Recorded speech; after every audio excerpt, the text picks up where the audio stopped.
Welcome to Science at Work, a new podcast from Savannah River National Laboratory in Aiken, South Carolina. I'm your host, Mike Ettlemyer. Science at Work is a production of the Savannah River National Laboratory, SRNL, Office of Communications.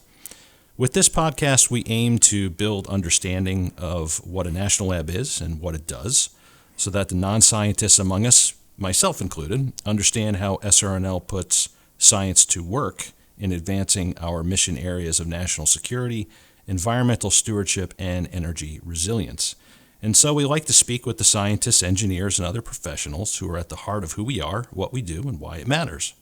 Today we're speaking with Dr. Johnny Green, who is our new laboratory director at SRNL. Welcome, Johnny, to the podcast. Thank you for having me. It's great to have you here. Well, I think we'll get right into it. You became our new lab director just at the start of this year, not too long ago, but it might feel longer than maybe it has been.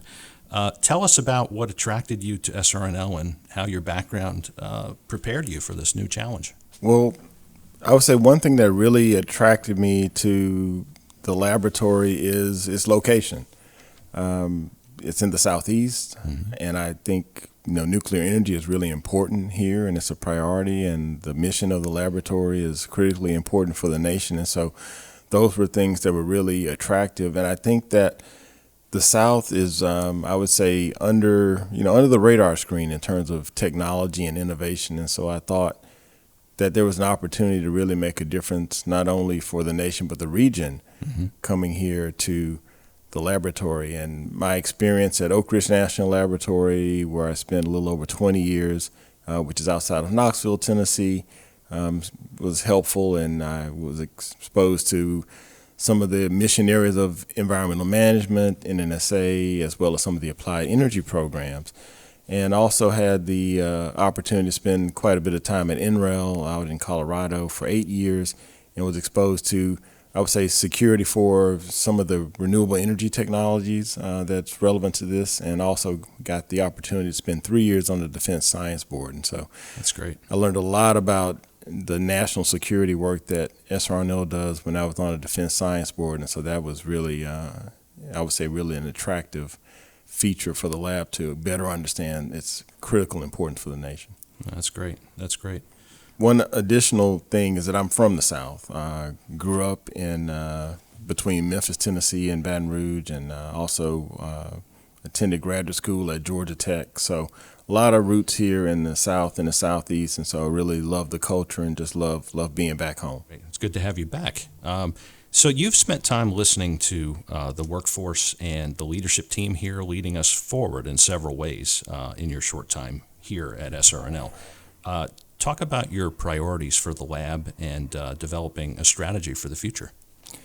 So it's really been exciting to work with the leadership team to define our lab agenda, and we've got a few dimensions to it. And so the first dimension is, what are our mission areas? What are we really focused on as a laboratory? And I mentioned some of those things when I talked about why I was excited about coming here. And the three mission areas that we hope that all of our staff can see themselves in, the first one is national security. We have a strong legacy of national security work here at the laboratory. The second area is environmental stewardship. We have extraordinary expertise in nuclear materials and radioactive materials, and how do you help treat and handle and reuse those in a circular manner. And then energy resilience.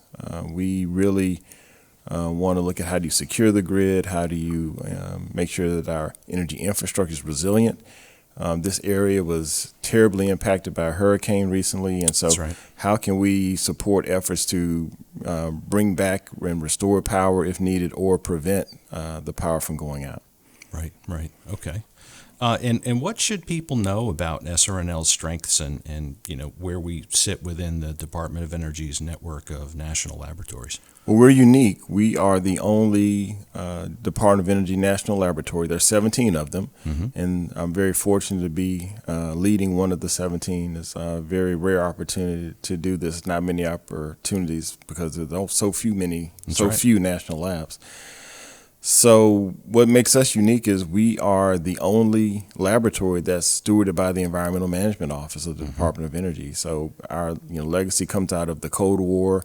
how, when the nuclear stockpile was being developed, the nuclear material that was left over or part of the process, we helped to figure out how to turn into glass or cementatious material. And so that's really a lot of our legacy and our background is in that area. And we also are extremely well known for tritium science. We have an understanding of tritium. Tritium is a key ingredient for nuclear deterrence and also for new areas such as fusion energy. You can't have either without tritium. I say it's the bacon. It's the bacon of nuclear deterrence and fusion. You've got to have tritium. And it doesn't work without it. That's right. That's absolutely right. And so you've conducted important work with industry partners, notably Ford Motor Company. That's in your background in terms of work you've done. How do you approach working with industry and university partners to advance science, engineering, and technology? I think those collaborations are especially important for an applied laboratory. Our tagline is we put science to work. And so our staff gets energized by not just doing science for science sake, but actually having an application and being able to make a difference. We don't have all the capabilities here at the laboratory, so we have to partner in order to be successful. And I was fortunate I had the opportunity to be a visiting scientist at Ford Motor Company early in my career and do some interesting research with them. And one of the key ingredients is you want to have a win-win situation. Typically, the organization has a challenge that they need help with, and then the laboratory has a unique skill set that they can contribute to help that industry partner address that need. Academic partners are trying to train the next generation of researchers and scientists, and so collaborative research with the National Laboratory can expose them to different tools and maybe techniques that they wouldn't have access to otherwise. So that's what helps our academic partners. And so we've got a new facility coming online, the Advanced Manufacturing Research Collaborative, or AMC facility, at the campus of one of our partners, the University of South Carolina, Aiken. And fantastic facility, and right next door, the South Carolina National Guard is going to build a cyber facility for us to conduct joint research activities.